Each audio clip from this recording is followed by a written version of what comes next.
What happens when the fryers are off and the doors are locked? You wouldn't believe the unwritten codes, the silent agreements, and the peculiar rituals that govern a Kentucky Burger King after hours. This isn't just about cleaning. It's about survival in a world you never knew existed. Prepare to have your mind blown by the janitorial underworld. The Burger King on Elm Street looked different at 11:30 at night. During the day, it buzzed with the familiar chaos of fast food service. Teenagers manning the registers, the constant beeping of fryers, the steady stream of customers flowing through glass doors adorned with promotional stickers. But now, as I stood in the empty parking lot clutching my new set of keys, the building seemed to exhale a different kind of energy entirely. My name is David Rodriguez, and 3 days ago, I was unemployed with rent due in a week. The night janitor position at this particular Burger King wasn't my first choice, but desperation has a way of making choices for you. The interview had been strangely brief, just 5 minutes with a manager named Janet who seemed more interested in whether I could start immediately than my previous experience or references. The automatic doors had been programmed to stay locked after closing, so I fumbled with the key ring Janet had given me, searching for the right one in the dim glow of the parking lot lights. When the lock finally clicked open, I was hit with a wave of air that made me step back involuntarily. It wasn't just the expected smell of lingering French fry grease and sanitizer. There was something else underneath, something organic and unsettling, like the scent of a basement that hadn't been aired out in decades. I pushed through the glass doors and felt them close behind me with a pneumatic hiss that seemed louder than it should have been. The dining area stretched before me, chairs stacked on tables in neat rows, the red and yellow color scheme muted in the fluorescent lighting that hummed with an irregular rhythm. Every few seconds, one of the tubes would flicker, casting brief shadows that seemed to move independently of any light source. Janet had left a note taped to the counter. David, basic supplies and back. Start with dining room, then kitchen. Do not use the basement storage. Emergency number on office door. Keep things simple tonight. Jay, keep things simple.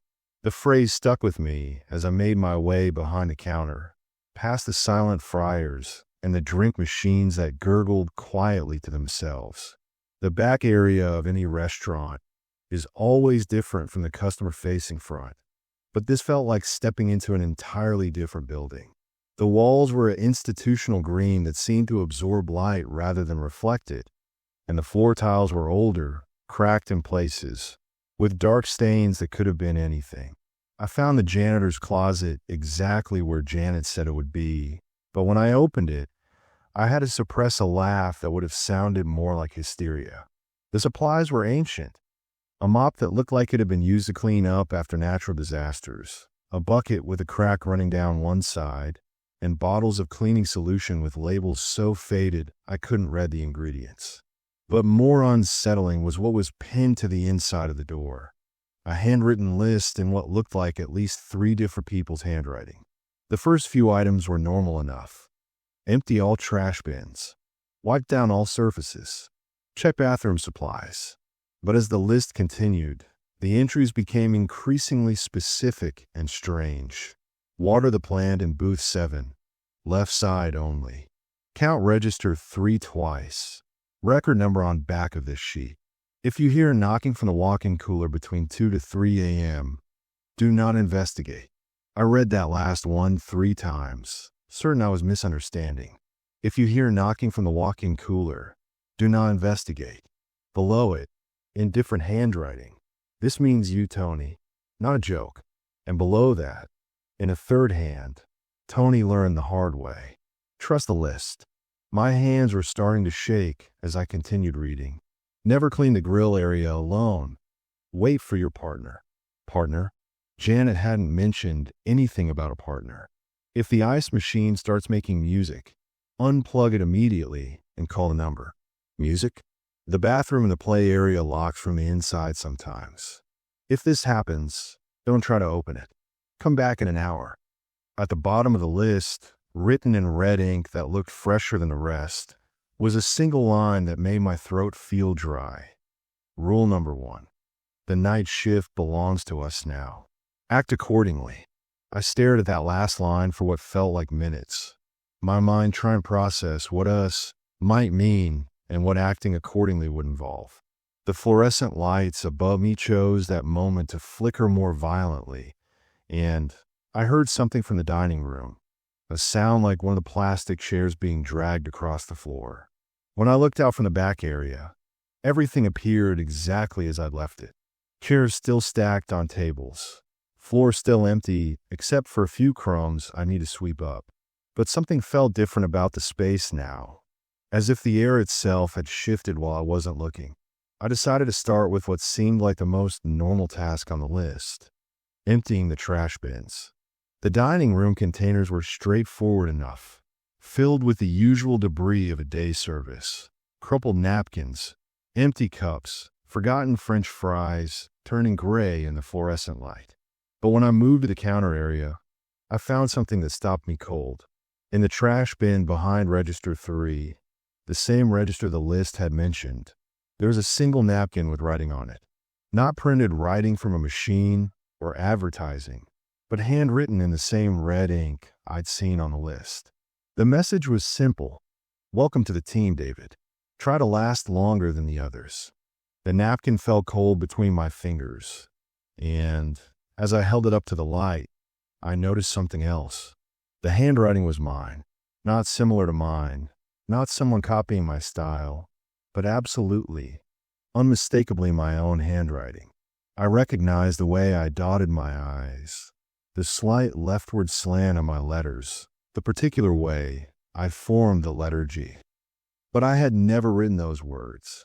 I had never even seen that napkin before. I dropped it back into the trash bin and backed away from the register, my heart hammering against my ribs. There had to be an explanation. Someone had seen my job application, studied my handwriting, practiced until they could replicate it perfectly. It was the only logical possibility. But even as I told myself this, I knew how insane it sounded. Who would go to such elaborate lengths to mess with a night janitor on his first shift? The sound came again from the dining room. That same scraping noise, like furniture being moved. This time when I looked, I could swear that one of the chairs had shifted position. Not by much, maybe an inch or two, but enough that the perfect symmetry of the stacked chairs was broken. I grabbed the mop and bucket, telling myself that staying busy would help calm my nerves. The dining room floor was surprisingly dirty for a place that should have been cleaned at closing, covered with a fine layer of grime that seemed to have appeared from nowhere. As I worked, I found myself moving faster, eager to finish this area and move on to something else, somewhere else, anywhere that didn't feel quite so exposed. But the grime seemed to fight back. Areas I had just mopped would be dirty again when I returned to them, as if the floor itself was generating new stains faster than I could clean them. And the stains weren't random. They formed patterns, shapes that looked almost like symbols or letters in a language I couldn't identify. By the time I finished the dining room, it was nearly 1 a.m, and I hadn't even started on the kitchen yet. The back area felt different when I returned to it, more cramped somehow, as if the walls had moved closer together while I was away. The walk-in cooler hummed louder than before, and I realized I was approaching the time window mentioned in the list, 2 to 3 a.m., when I might hear knocking. But it wasn't knocking I heard as I began cleaning the kitchen. It was whispering, soft voices coming from somewhere near the freezer, too quiet to make out words, but clearly human. Multiple voices, having what sounded like conversation. I tried to tell myself it was just the building settling, pipes expanding and contracting, the normal sounds of an older building at night. But buildings don't whisper in cadences that rise and fall like human speech. The voices seemed to be getting closer, and I realized with growing horror that they might be coming from inside the walls themselves. I pressed my ear against the surface near the freezer, and the whispers became clearer. Not the words, but the tone. They sounded urgent, almost angry, as if they were discussing something important, and I was somehow interrupting. When I stepped back from the wall, I noticed something that made my stomach lurch. There were handprints on the freezer door, small ones, like a child's, pressed against the metal from the inside, visible as faint condensation marks that hadn't been there when I'd started cleaning. And as I watched, more handprints appeared. The whispers were getting louder now, and I could almost make out words. My name mixed with phrases I couldn't understand, warnings or threats or pleas, I couldn't tell which. The handprints multiplied on the freezer door, dozens of them, as if an entire group of children were trapped inside, pressing their palms against the cold metal, trying to get my attention. But I remembered the list. If you hear knocking from the walk-in cooler between 2 to 3 a.m., do not investigate. It wasn't knocking, but it was close enough that I decided to follow the spirit of the rule, if not the letter. I turned away from the freezer, gripped my mop handle like a weapon, and focused on cleaning the areas I could see, the normal areas, the places that made sense.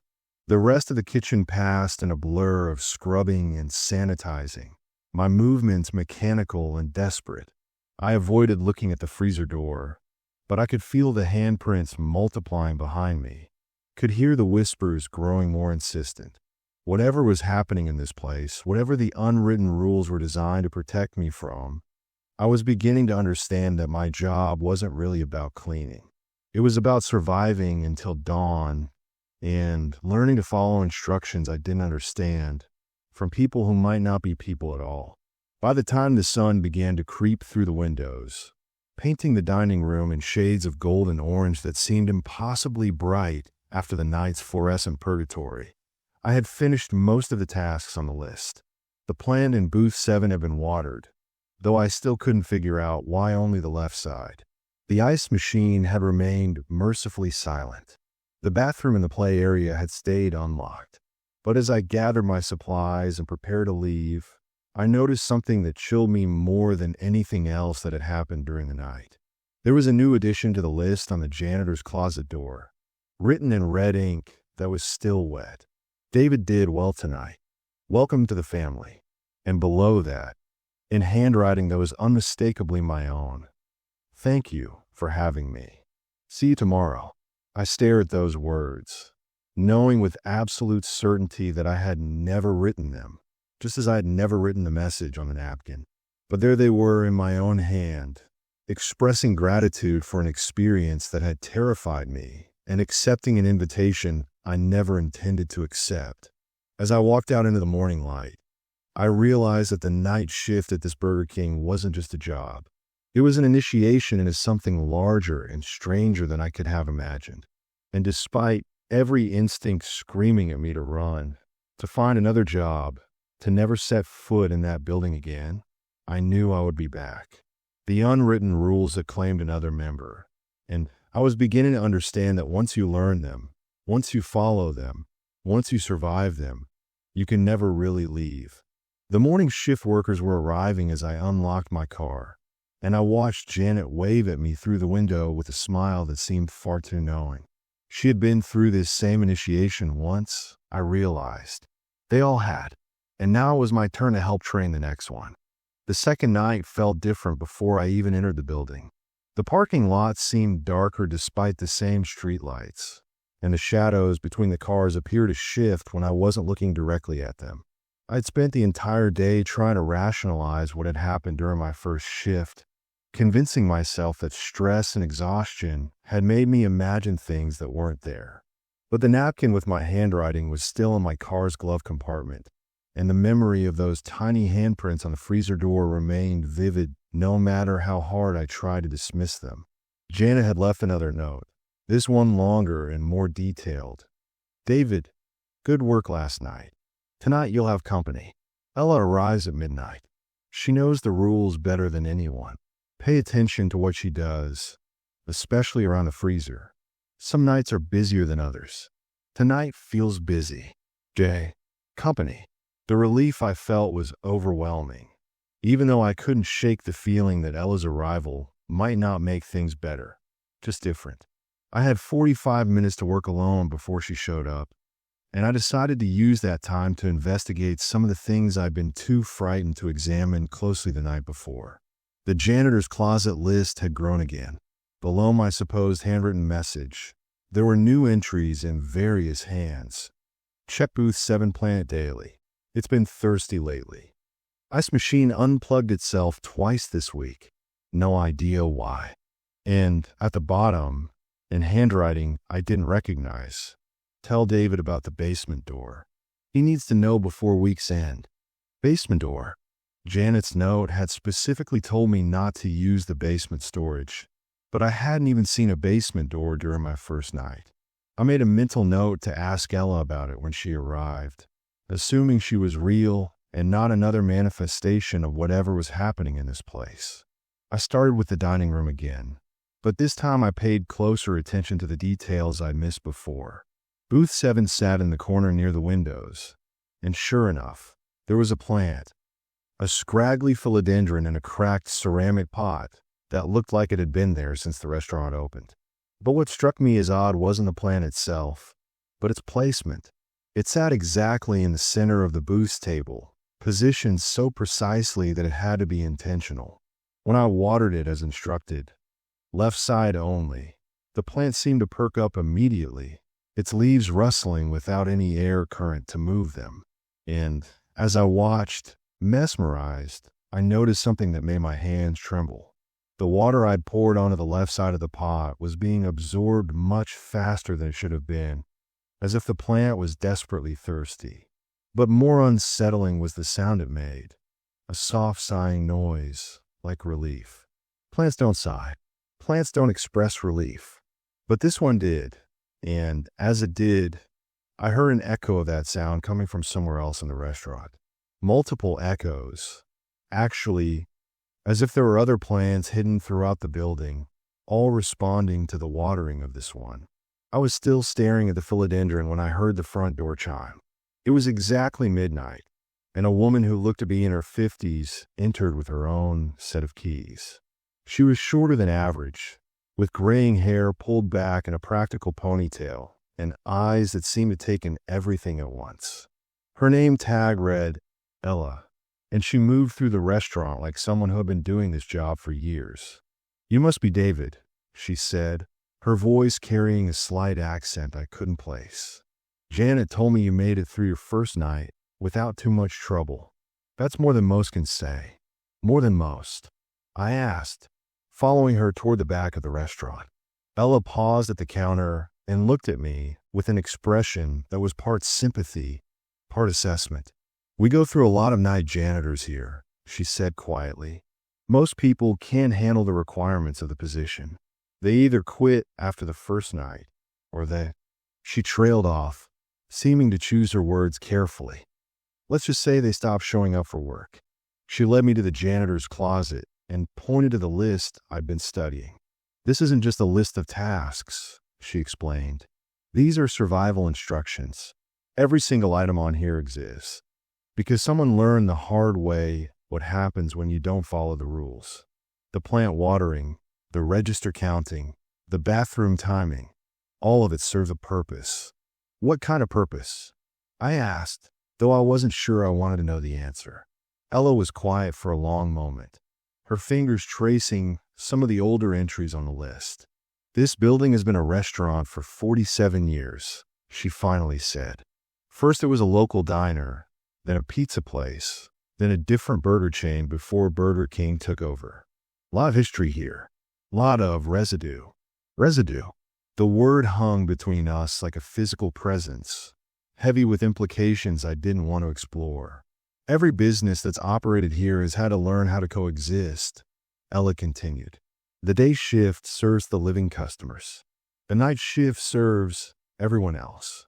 Before I could ask what that meant, we were interrupted by a sound that made both of us freeze. It was coming from the kitchen area, a rhythmic knocking, slow and deliberate, like someone rapping their knuckles against metal. Ella checked her watch. 12:15. "They're early tonight. But Ella was already moving toward the kitchen, motioning for me to follow. The knocking was definitely coming from the walk-in freezer, just as the list had warned about, though we were still outside the specified 2 to 3 a.m. window. "This is the most important lesson I can teach you," Ella said, stopping just outside the kitchen area. When they knock, you acknowledge them, but you don't open the door. You never open the door. She approached the freezer and placed her palm flat against the metal surface. The knocking stopped immediately. "Thank you for letting us know you're here," she said to the door, her voice calm and respectful. "We'll be working around the building tonight. We won't disturb you." There was silence for a moment, then 3 soft knocks in response, a clear acknowledgement of her words. "Who are you talking to?" I whispered. Ella turned to face me, and I saw something in her expression that looked like pity. "The previous employees," she said simply. "The ones who didn't make it through their probationary period." The temperature in the kitchen seemed to drop several degrees as she spoke. I could see my breath forming small clouds in the air, and the fluorescent lights began to flicker more rapidly. "What do you mean, didn't make it through?" "Every workplace has turnover," Ella said, beginning to clean the prep counter with movements that looked more like a ritual than actual cleaning. "But this place, the turnover is permanent. People who can't adapt to the night shift requirements don't get fired. They just stay, in a different capacity." As if to emphasize her point, the freezer door shuttered once, then went still. "They're not malicious," Ella continued, apparently comfortable discussing the situation while the subjects of our conversation were listening from mere feet away. "They're just still trying to do their jobs, still trying to follow the rules they never quite learned in life. The knocking is their way of checking in, making sure we know they're still here, still part of the team." "How many of them are there?" Ella paused in her cleaning and considered the question. "I've been working here for 8 years, she said. "In that time, I've seen maybe 15 people start the night shift. Only 3 of us are still external." External, another word that carried more meaning than it should have. "The others are all in there?" I asked, nodding toward the freezer. "Not just there," Ella said. "They move around. The basement, the walls, the areas between the dining room booths. But the freezer is like their break room. It's where they gather, where they feel most comfortable." As she spoke, I became aware of other sounds throughout the restaurant. Soft footsteps in the dining room, though no one was there. The occasional creak of a chair, the whisper of fabric against fabric. Sounds of activity, of people moving around and going about their business. Except that the people making these sounds weren't visible. "The plan in booth 7, I said, pieces beginning to fall into place. "That's not really a plant, is it?" Ella smiled, and for the first time since she'd arrived, she looked genuinely pleased. "Very good. No, it's not. That's Tommy Martinez. He started the night shift about 3 years ago, lasted almost 2 weeks before he had a breakdown and tried to destroy the restaurant. The transformation was difficult for him, but he's adapted well to his new form. The idea that I had been watering a former employee who had somehow become a plant should have been the most disturbing thing I'd heard all night. Instead, it felt almost logical, like a piece of a puzzle clicking into place. "Why are you telling me all this?" I asked. "Isn't this the kind of information that would make most people run?" "Because," Ella said, setting down her cleaning supplies and fixing me with a steady gaze, "you're going to find out anyway. The question is whether you learn the truth gradually, with guidance, or whether you stumble into it unprepared and end up like the others." She gestured toward the freezer, where the knocking had resumed, softer now, more like a conversation between multiple people than a single person trying to get attention. "The night shift here isn't just a job," Ella continued. "It's a test. Every task on that list, every strange rule, every inexplicable requirement, they're all designed to see if you can adapt to working in a space that exists between the normal world and something else. Something else. The restaurant business is built on service," Ella said. "During the day, we serve the living. At night, we serve everyone who still has needs, whether they're technically alive or not. It's actually quite beautiful when you understand it properly. We're providing a service that no one else can or will provide. The knocking from the freezer had evolved into what sounded unmistakably like applause. Multiple hands clapping together in approval. "They like you," Ella said with genuine warmth. "That's a good sign. Usually they're more reserved with new employees. What happens if they don't like someone?" Ella's expression grew serious. "That's when people stop showing up for work.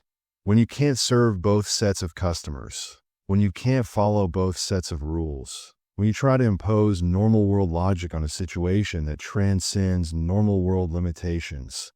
The building has ways of resolving a conflict. We spent the next several hours working side by side, and Ella taught me things about the restaurant that no training manual could have covered. The ice machine did indeed make music sometimes, usually classical pieces, often Chopin. And when it did, unplugging it was essential because the music was actually a form of communication from somewhere deeper in the building's infrastructure. The bathroom and the play area locked from the inside because sometimes the former employees needed privacy, needed a space where they could exist without having to maintain the pretense of being functional workers. The register counting wasn't about inventory control. It was about maintaining a connection between the day shift's reality and the night shift's reality, ensuring that the transition between worlds remained stable. And the plant watering. Tommy really was thirsty. His transformation had left him with all the needs of his new form, but also with the consciousness and personality he'd possessed as a human. Ella had learned to communicate with him over the months, and he had become one of their most reliable sources of information about unusual activity in the restaurant. "He can sense things we can't," Ella explained as we finished cleaning the dining room. "Changes in temperature, electromagnetic fluctuations, the emotional state of the other employees, both visible and invisible. If Tommy seems agitated, we know to be extra careful. If he's calm, we know the night will go smoothly." As if responding to his name, the plant's leaves rustled gently, and I could swear I heard a sound like contentment coming from the direction of booth 7. By 3 a.m., I felt like I was beginning to understand the rhythm of the place. The invisible employees went about their own tasks. I could hear the moving equipment, organizing supplies, even what sounded like quiet conversations in languages I couldn't identify. They seemed to be working parallel to us, never interfering, but always present. "The key," Ella told me as we prepared to clean the kitchen, "is respect. They're not trying to scare us or hurt us. They're trying to do their jobs, just like we are. As long as we acknowledge their presence and don't interfere with their work, they're actually quite helpful." To demonstrate, she approached the area near the fryers, where I could hear what sounded like someone organizing the cooking implements. "Excuse me," she said to the empty air. "We need to clean this area. Is now a good time?" The sound stopped immediately, followed by what I could only interpret as footsteps moving away from the workstation. "Thank you," Ella called after them, then turned to me. "See, it's all about communication and mutual respect." We cleaned the kitchen without incident, though I remained acutely aware of being watched and evaluated. Every movement felt significant, every choice potentially meaningful. When we finished, Ella led me to an area I hadn't noticed before, a door behind the ice machine, painted the same color as the walls and nearly invisible unless you knew where to look. "This is the basement door," she said, producing a key I hadn't seen before. "Janet probably told you not to go down there during your first night. But if you're going to make it through your probationary period, you need to understand what's really happening in this place." The basement was exactly what I expected and nothing like what I expected. It was clearly older than the restaurant above, with stone walls and a ceiling that seemed to absorb sound. But it was also clearly in active use. There were modern filing cabinets, boxes of supplies, and what looked like a small office area with a desk and several chairs.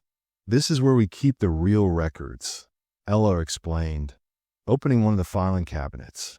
"Employment files for everyone who's ever worked the night shift here, both the external employees and the others."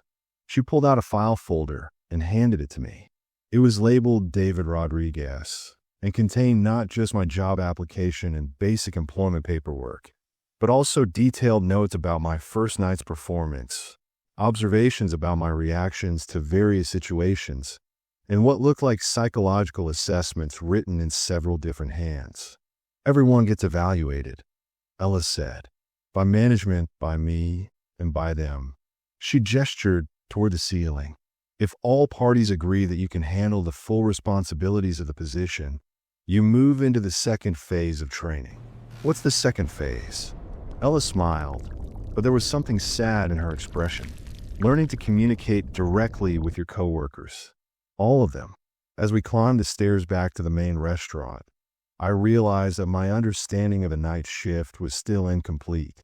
I had learned about the invisible employees, about the rules that kept everyone safe, about the delicate balance between serving the living and serving everyone else. But I still didn't understand why this restaurant, why these particular people, why this specific arrangement of reality that seemed to exist nowhere else. Why here? I asked as we finished our final tasks. Why this Burger King? Ella locked the basement door and looked at me thoughtfully. Some places are thin, she said finally. Thin between worlds. Thin between what is and what was. Thin between the possible and the actual. This building sits on one of those thin places. The restaurant business just happened to be what took root here. But it could have been anything that involved serving people, taking care of needs, providing comfort. And the people who become them. Everyone who works here long enough starts to change, Ella said quietly. Some people change in ways that let them keep their external forms. Others change in ways that require different arrangements. But everyone changes. The question is whether you can change and still remain yourself, or whether you'll need to become something new entirely. As the morning shift began to arrive, and we prepared to leave, I found myself looking at the restaurant with completely different eyes. This wasn't just a fast food establishment with some unusual employee retention issues.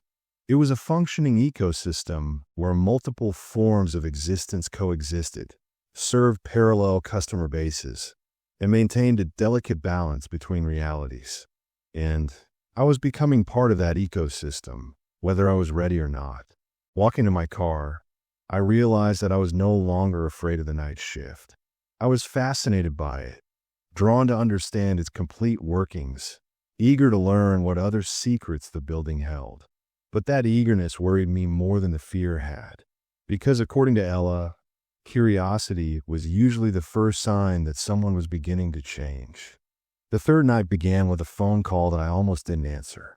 The caller ID showed the restaurant's number, but it was only 8 p.m., 3 hours before my shift started. David. Janet's voice sounded strained, urgent in a way I hadn't heard before. I need you to come in early tonight. Ella's not feeling well, and we have a situation developing. What kind of situation? There was a long pause before she answered. The kind that requires 2 people minimum. The kind where following the rules becomes a matter of survival rather than employment protocol. I was at the restaurant within 20 minutes, and I could see something was wrong before I even got out of my car. The building looked the same from the outside, but there was an energy surrounding it that felt different, heavier, more oppressive. The street lights in the parking lot flickered irregularly, and I could swear the building itself was vibrating slightly, though so subtly I might have been imagining it. Janet met me at the front door, and I was shocked by her appearance. The confident manager I'd met during my interview looked exhausted, with dark circles under her eyes and a nervous energy that kept her hands in constant motion. "Thank you for coming early," she said, unlocking the door. "I know this is unusual, but tonight is special." Special how? Every few months, the building goes through what we call a deep cleaning cycle, Janet explained as we walked through the dining room. It's not something we initiate. It happens on its own schedule. During these cycles, all the accumulated energy, all the residue from the interactions between day and night operations, all the tension that builds up from maintaining multiple realities in one space, it all needs to be processed. We reached the back area, and I could immediately see what she meant. The walls were covered in stains I had never noticed before. Dark patches that seemed to pulse with their own internal rhythm, geometric patterns that hurt to look at directly, and what appeared to be handprints, but handprints with too many fingers, or fingers that were too long, or fingers that seemed to extend beyond the surface of the wall itself. These stains appeared during the deep cleaning cycles, Janet said, noticing my stare. They're not exactly physical, but they're not exactly not physical either. They represent the overlap between our different employee populations, the places where their realities bleed through into our visible world. How do we clean them? Very, very carefully, she said, leading me to the janitor's closet. And never alone. The supply closet had been restocked with materials I'd never seen before. Instead of normal cleaning solutions, there were bottles filled with liquids that seemed to glow with their own light, containers labeled with symbols rather than words, and protective equipment that looked more like it belonged in a laboratory than a restaurant. Tonight you'll learn about the deeper aspects of the job, Janet said, handing me a pair of gloves that felt strangely warm. The kind of cleaning that goes beyond simple maintenance. The kind that keeps the barriers stable between what the day shift sees and what actually happens here. As she spoke, I became aware that we weren't alone. The sounds I'd grown accustomed to, the invisible employees moving around, organizing, working, were much louder tonight, more urgent. And underneath those familiar sounds, there was something new, a low humming that seemed to come from the building itself, from the walls and floors and ceiling, as if the entire structure was resonating at some subsonic frequency. "Where's Ella?" I asked. Janet's expression grew troubled. "Ella is transitioning. The deep cleaning cycles affect everyone differently. And after 8 years of night shift work, her body is starting to adapt in ways that make external existence challenging. She's in the basement, in the special rest area we maintain for employees who are between states. Between states." The phrase sent a chill through me that had nothing to do with the restaurant's air conditioning. "Is she going to be okay?" "Define okay," Janet said quietly. "She'll continue to exist, continue to be part of the team, continue to serve our customer base. But she may not be able to maintain her current form much longer." The implications of this hit me like a physical blow. Ella wasn't sick. She was transforming into something like Tommy the plant, or like the invisible employees in the freezer. And based on Janet's tone, this was considered a normal part of the job's career progression. "How long do external employees typically last?" I asked, though I wasn't sure I wanted to know the answer. "It varies," Janet said. "Some people adapt quickly and transition within weeks. Others, like Ella, maintain external form for years. A few rare individuals seem to be able to exist indefinitely at the boundary between states. They change, but in ways that allow them to continue functioning in both realities." "In which category do you think I fall into?" Janet studied my face for a long moment. "Based on your first 2 nights, I think it might be one of the rare ones," Janet said. "You're adapting to the requirements without losing your essential self. That's unusual." Before I could ask what she meant, we were interrupted by a sound that made both of us freeze. A deep, resonant groan that seemed to come from everywhere at once, as if the building itself was in pain. "It's starting," Janet said grimly. "The deep cleaning cycle is beginning. We need to get to work immediately." She handed me one of the glowing bottles and a spray applicator that looked like it had been modified with additional components I couldn't identify. "This solution will make the overlap stains visible to you," she explained. "But be warned, once you can see them clearly, you'll also be able to see everything else that exists in the spaces between our normal reality. Everything else. The full scope of our employee population," Janet said simply. "All of them, in all their various states of existence." I applied the solution to a cloth as instructed and began wiping down the wall near the prep area. The effect was immediate and overwhelming.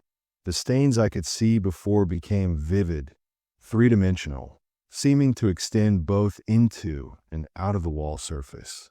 But more disturbing were the stains that became visible for the first time, patches of reality that looked torn, areas where I could see through the wall into spaces that couldn't possibly exist. And in those spaces, I could see them. The former employees weren't invisible. They were displaced. They existed in layers of reality that overlapped with ours, but didn't quite align with it. I could see them going about their work, cleaning and organizing and maintaining equipment, but they were doing so in versions of the restaurant that existed slightly to the left or right or above or below our own. Some of them looked mostly human still, though their movements were slightly off, as if they were operating in a different gravitational field. Others had changed more dramatically. Elongated limbs, faces that shifted between human and something else, bodies that seemed to be partially merged with the restaurant's infrastructure itself.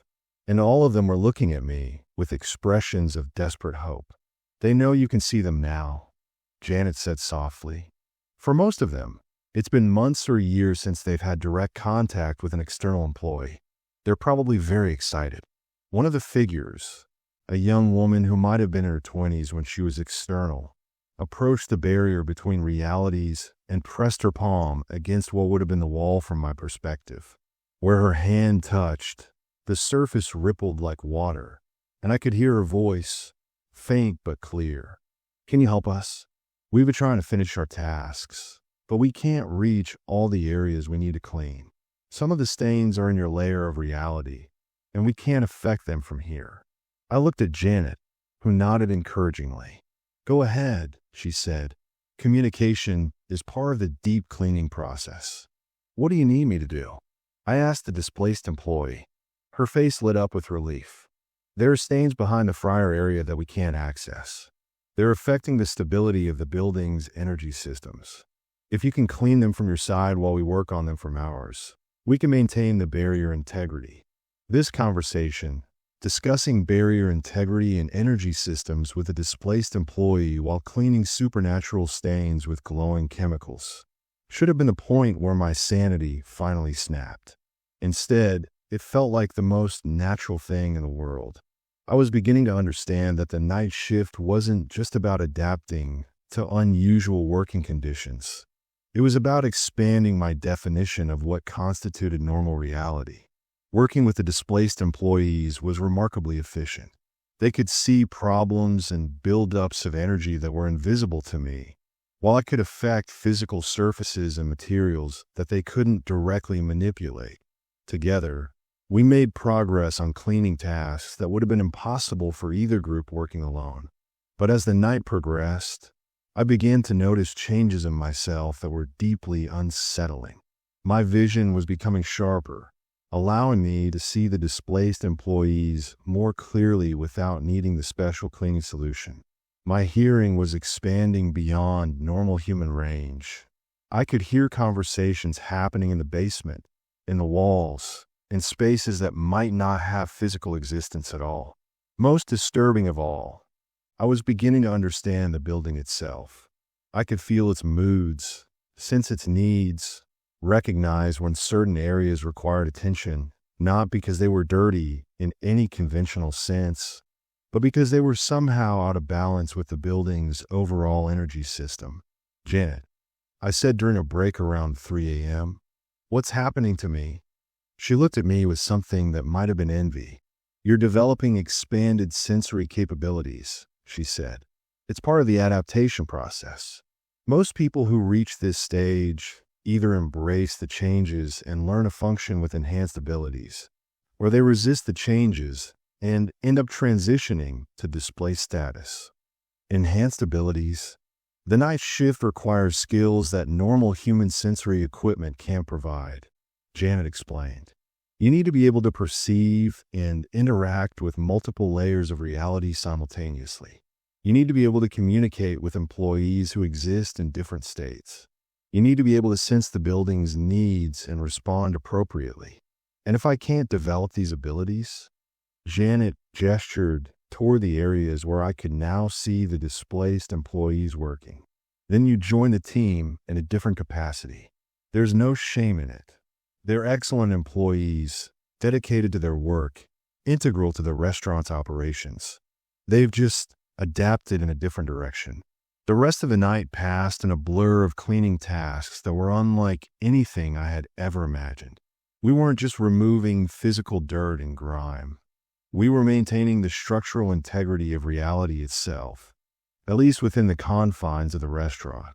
Every stain we cleaned, every surface we treated, every interaction with the displaced employees helped maintain the delicate balance that allowed multiple forms of existence to coexist in the same space. By the time dawn approached, the building felt different. The oppressive energy that had been building up was gone, replaced by a sense of harmony and balance. The walls no longer pulsed with strange patterns. The floors no longer felt unstable, and the displaced employees seemed more relaxed, more settled in their various layers of reality. But I felt different too. The changes that had begun during the night seemed to be permanent. I could still see the displaced employees without chemical assistance, could still hear conversations from impossible distances, could still sense the building's emotional state like it was a living entity. How do I know if I'm adapting successfully or if I'm starting to transition? I asked Janet as we finished the last of the cleaning tasks. The difference, she said thoughtfully, is whether you can still function effectively in normal reality. Can you go home, interact with people who aren't part of the night shift, maintain relationships and responsibilities outside of this building? I consider the question seriously. The idea of going home, of pretending that normal life was still meaningful after what I had experienced, felt almost absurd. But I thought I could still do it, still maintain the pretense of being a normal person with a normal job. I think so, I said. Then you're adapting rather than transitioning, Janet said with what sounded like relief. That's good news for everyone. Employees who adapt successfully are incredibly valuable. They can serve as liaisons between our different staff populations, help with communication and coordination, assist with the more complex maintenance tasks that keep this place functioning. As the morning shift began to arrive, I realized that I was no longer the same person who had started working here 3 nights ago. I had expanded beyond the normal human definition of existence, developed capabilities that most people would consider impossible, and become part of a system that operated according to rules that transcended ordinary reality.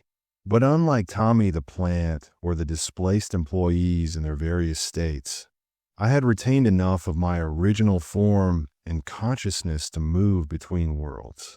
I could serve both the living customers who came during the day and the various populations who required service during the night. I was becoming something new, not fully human anymore, but not transformed beyond recognition either.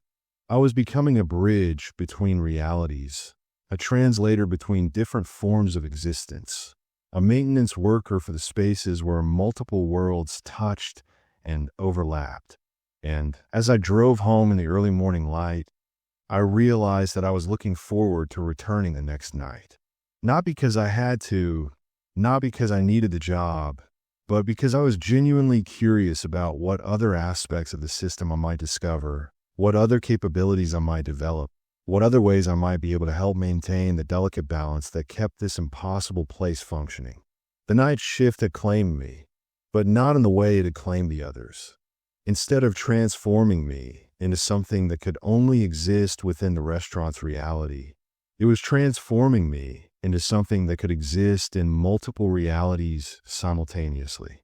And for the first time since I'd started this job, that prospect didn't terrify me.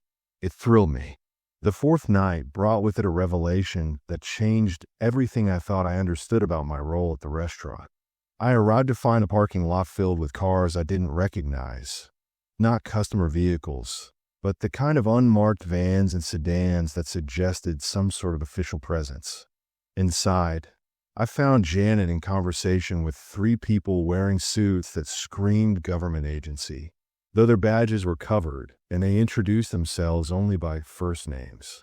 Standing near the counter was another man I had never seen before, older than the others, with a kind of calm authority that comes from years of dealing with unusual situations. "David," Janet said when she saw me, "I'd like you to meet some colleagues from our corporate oversight division. They're here to observe tonight's operations and evaluate your progress in the program." Program. The word hit me like a cold slap. This wasn't just a job with unusual requirements. It was some kind of organized initiative, something with structure and purpose beyond simply maintaining a restaurant.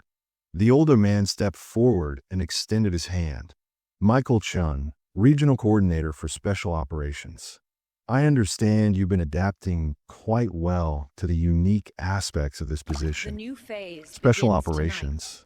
Every major restaurant chain has locations that serve specialized purposes. Michael explained, his tone matter of fact. Most exist to generate profit and serve standard customer bases. But a few, like this one, serve additional functions that require specially trained staff and enhanced operational protocols. One of the suited individuals, a woman who had introduced herself only as Sarah, consulted a tablet and looked up at me with professional interest. "According to the reports we've received, you've successfully developed expanded sensory capabilities while maintaining external form stability. That puts you in a very exclusive category." "How exclusive?" "Nationwide, we have approximately 300 locations operating under enhanced protocols," Michael said. "Of those, maybe 50 have successfully maintained long-term external staff. You would be only the 7th individual we've identified who shows potential for advanced liaison responsibilities." Advanced liaison responsibilities. I was beginning to understand that my job was much bigger than I had imagined, that the Burger King on Elm Street was part of something vast and organized, something that extended far beyond a single restaurant with unusual employee retention issues. "What exactly are advanced liaison responsibilities?" I asked. "Communication and coordination between enhanced locations," Sarah replied. "Staff transfer and training programs. Research into optimal operational protocols. Eventually, possibly, establishing new enhanced locations in areas where they're needed." The implications were staggering. This wasn't just about one restaurant that happened to exist at a thin place between realities. This was a network, a system, an infrastructure designed to serve populations that existed outside normal human perception. "Before we get ahead of ourselves," Michael said, noticing my expression, "we need to observe your current capabilities and ensure you're ready for expanded responsibilities. Tonight will be a comprehensive evaluation." Janet led us toward the back area, and I could immediately sense that tonight was going to be different from anything I had experienced so far. The building felt more alive, more aware, as if it knew it was being evaluated and wanted to demonstrate its full capabilities. The displaced employees were more visible than usual, moving through their layers of reality with obvious excitement. Tommy the plant was practically vibrating with energy, his leaves rustling in patterns that almost looked like applause. Even the ambient sounds of the building, the hums and clicks and whispers that had become the soundtrack of my nights here, seemed more organized, more purposeful. "The first test," Michael announced, consulting his own tablet, "is communication range and clarity. We need to see how effectively you can interact with the various employee populations under optimal conditions." He gestured toward the freezer area, where I could see a larger gathering of displaced employees than I had ever witnessed before. There had to be at least 20 of them, representing different stages of transition and different time periods of employment. Some looked almost human. Others had adapted in ways that made their original forms nearly unrecognizable. "Can you establish communication with a group and coordinate a complex task?" Michael asked.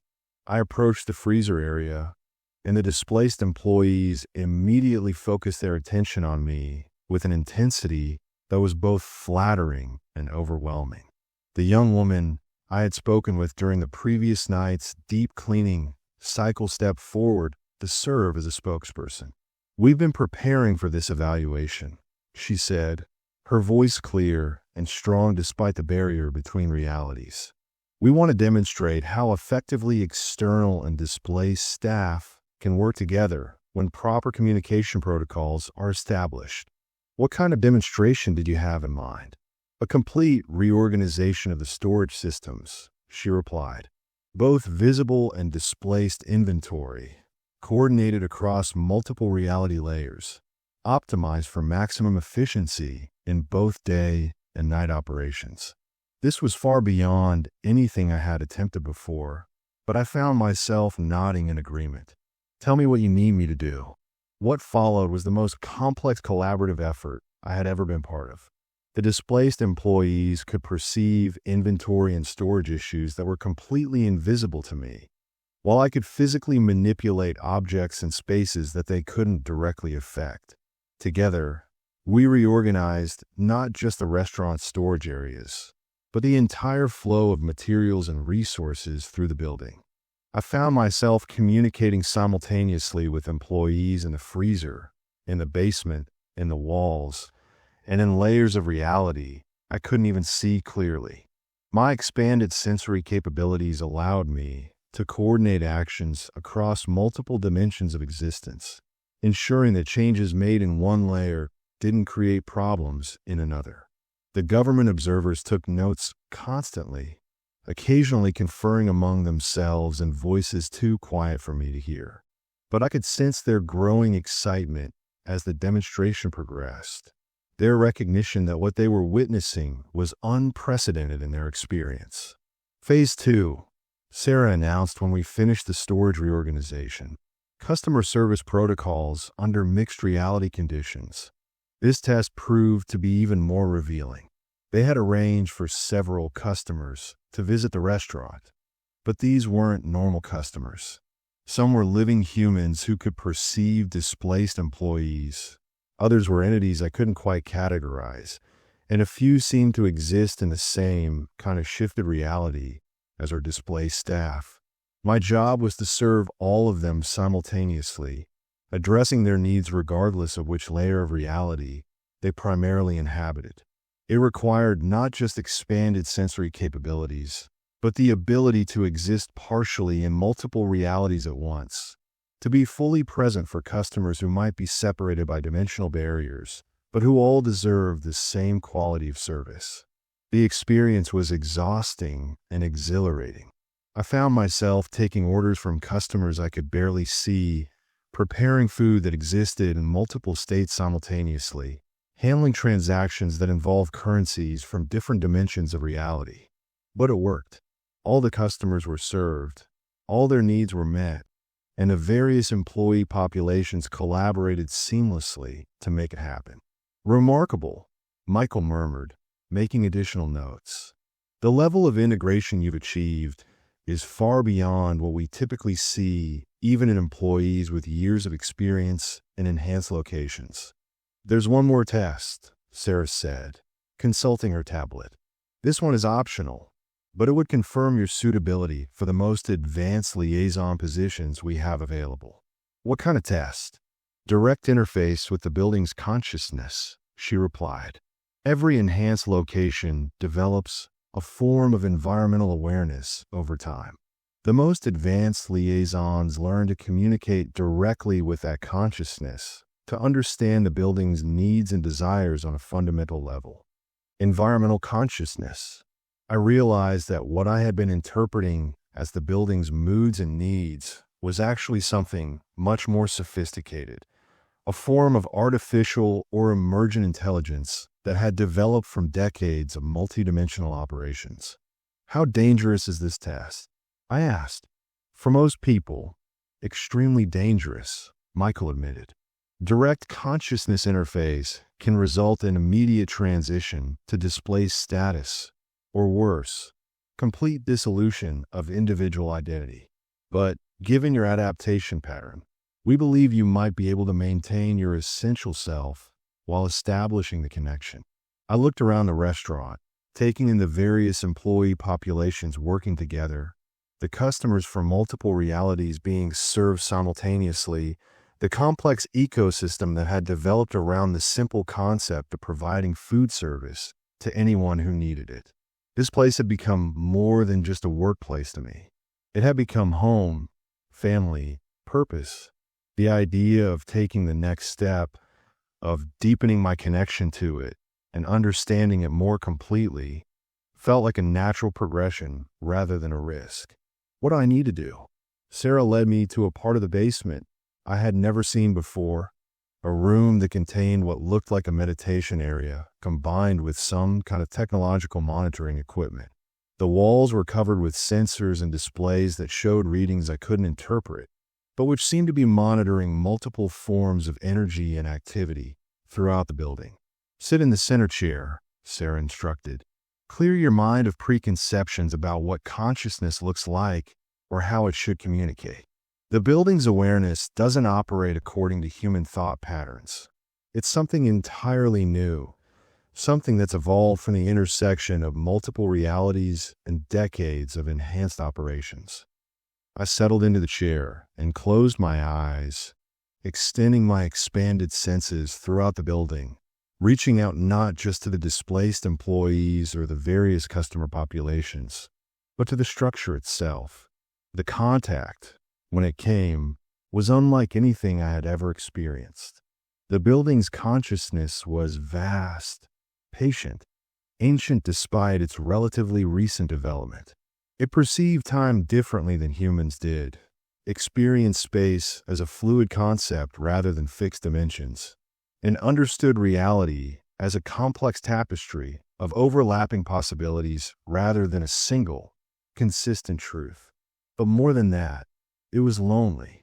For decades, it had been developing awareness and intelligence, but had no way to communicate with the entities that lived and worked within it.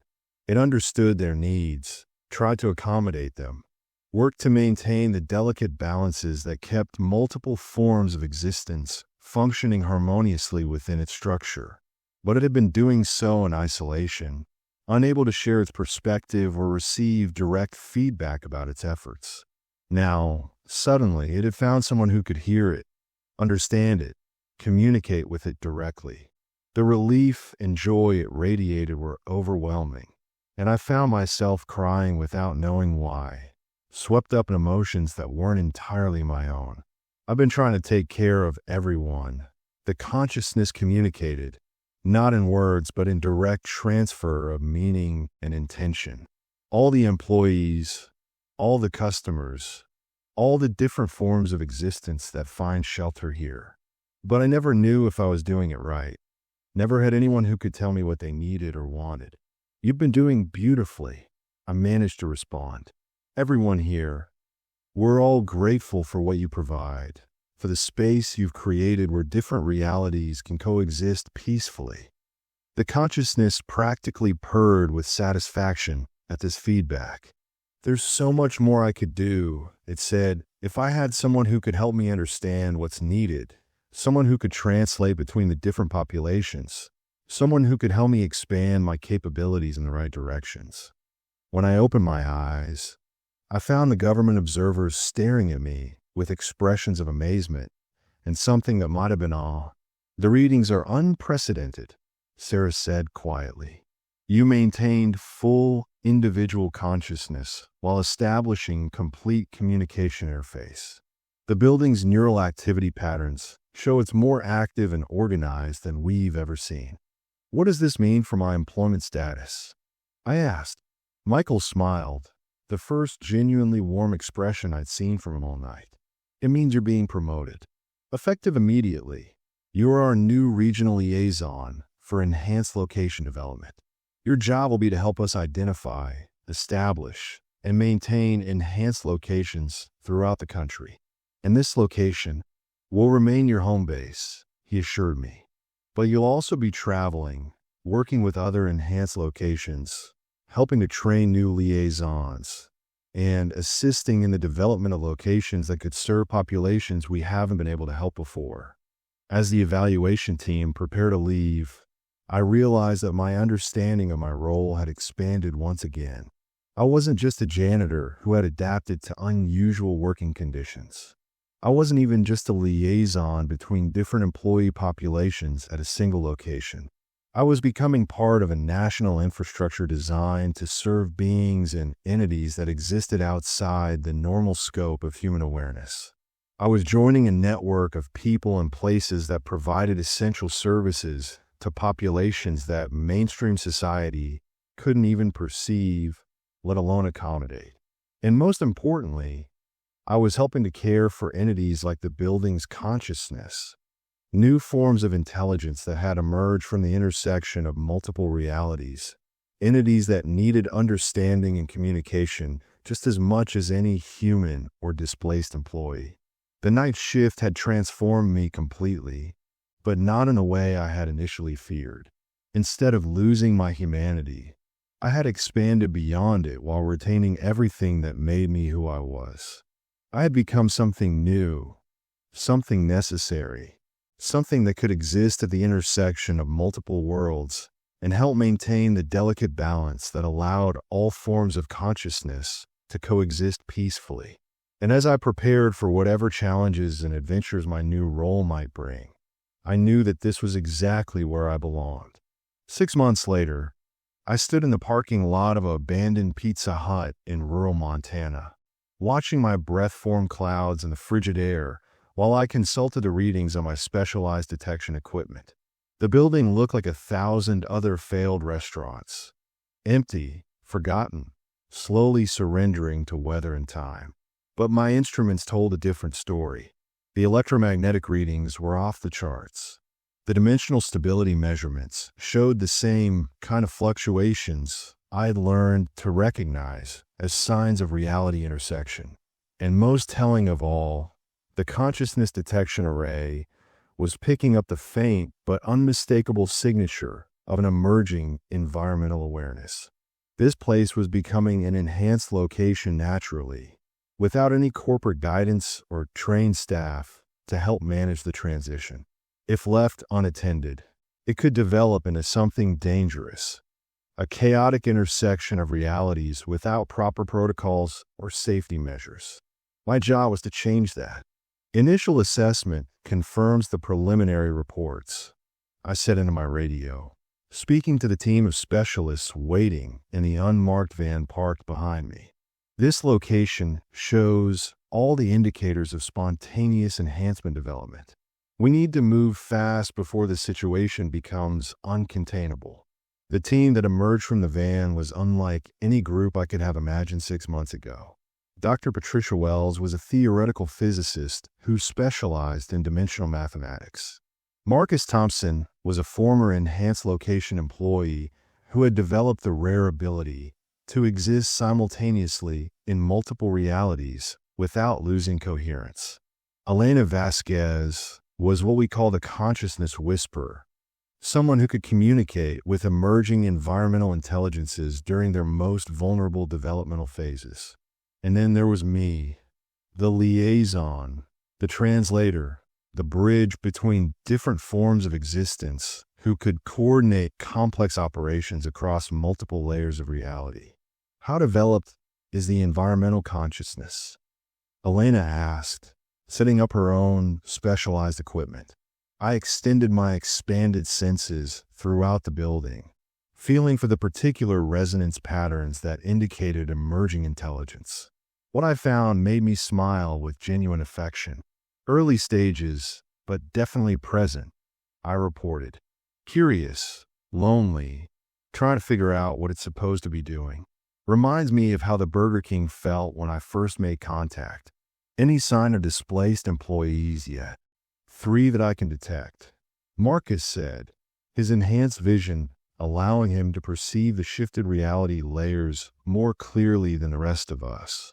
Recent transitions, probably within the last few months. They seemed confused but not hostile. This was the pattern we'd learned to expect.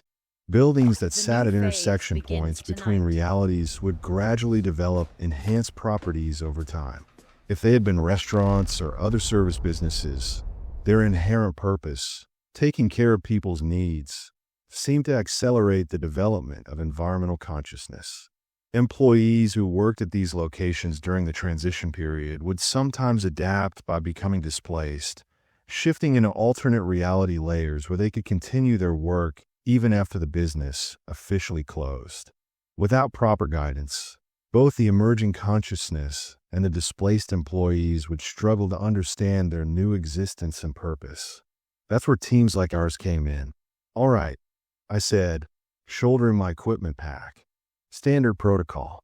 Elena, you establish preliminary contact with the environmental consciousness and begin basic communication training. Marcus, you work with the displaced employees, help them understand what's happening and start organizing them into effective working groups. Patricia, you monitor dimensional stability and make sure we don't accidentally create any dangerous reality fluctuations." "What about you?" Elena asked. "I coordinate," I said simply.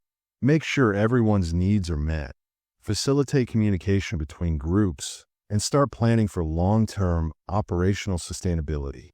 We entered the abandoned restaurant together, and I was immediately struck by how similar it felt to my first night at the Burger King, but also how different. The same sense of multiple realities existing in close proximity.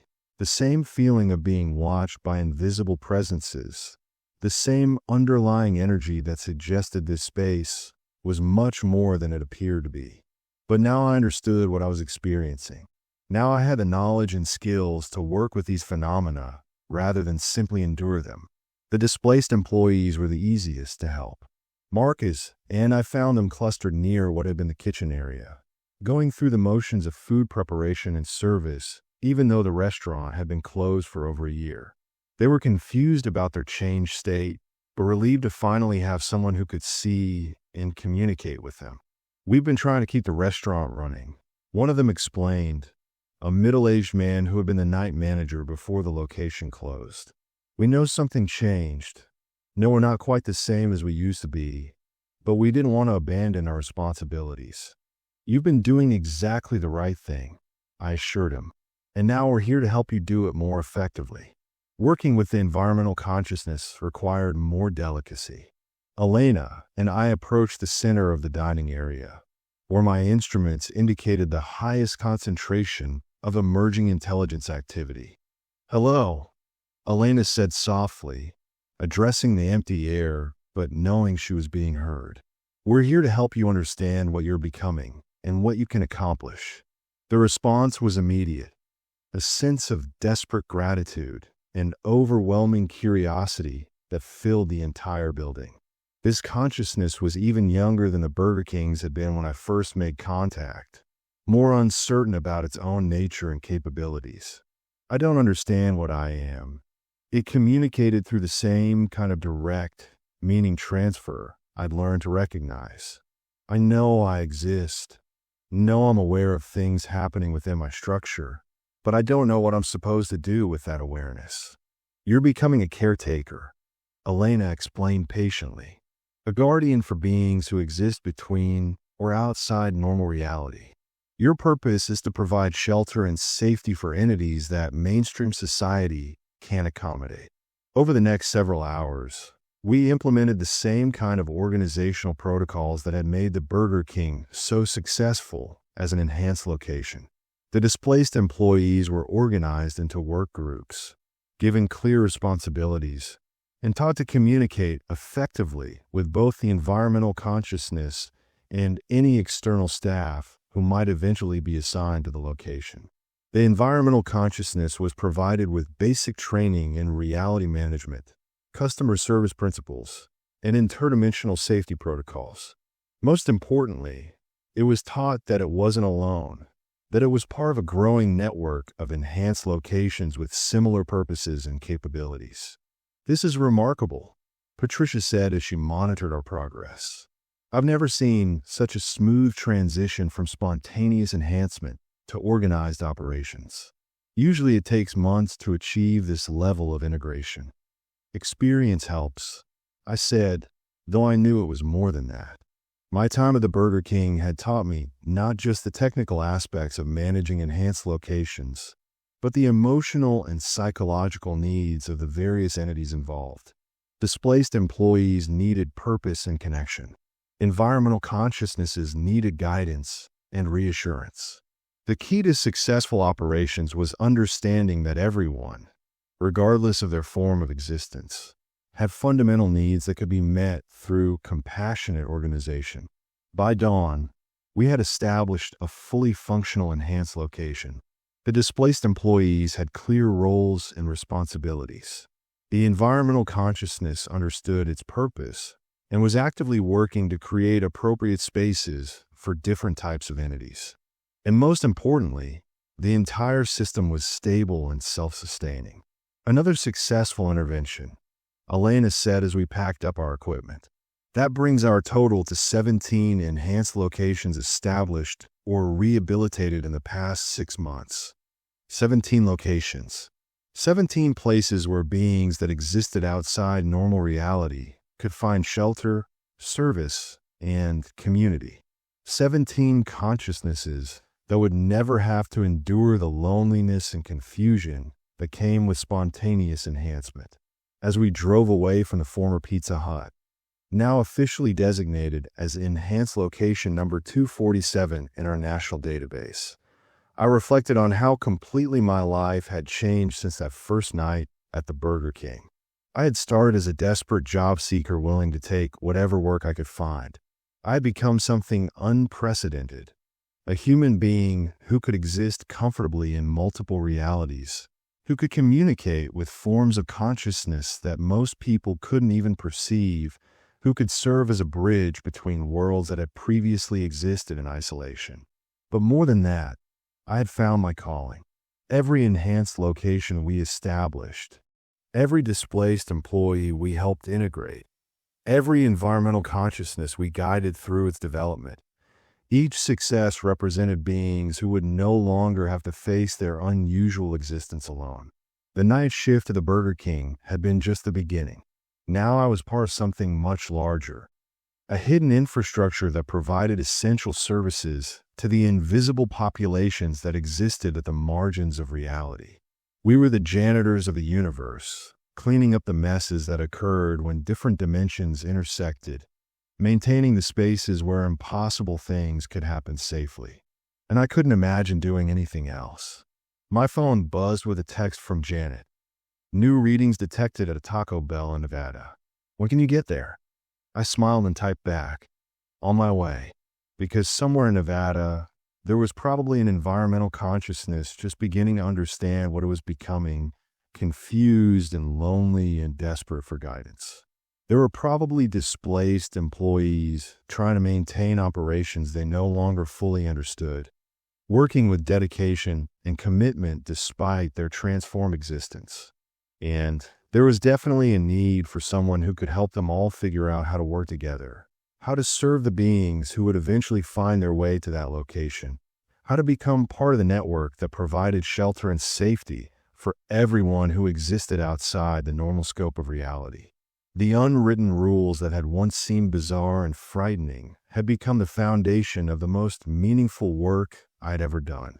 The night shift that had initially terrified me had given me purpose, community, and an expanded understanding of what consciousness could be. I had learned that the universe was far stranger, far more populated, and far more wonderful than I had ever imagined. And I had learned that there were people, some human, some formerly human, some never human at all, working quietly to make sure that everyone in that strange and wonderful universe had a place where they belonged. As I headed toward the airport for my flight to Nevada, I thought about all the other enhanced locations that might be developing spontaneously, all the consciousnesses emerging in a lonely awareness, all the displaced employees trying to maintain purpose in their transformed existence. There was so much work to do, so many beings who needed help, so many places where reality needed careful maintenance and compassionate organization. But for the first time in my life, I knew exactly where I belonged and what I was meant to do. I was a janitor, a liaison, a bridge between worlds, and I had never been happier.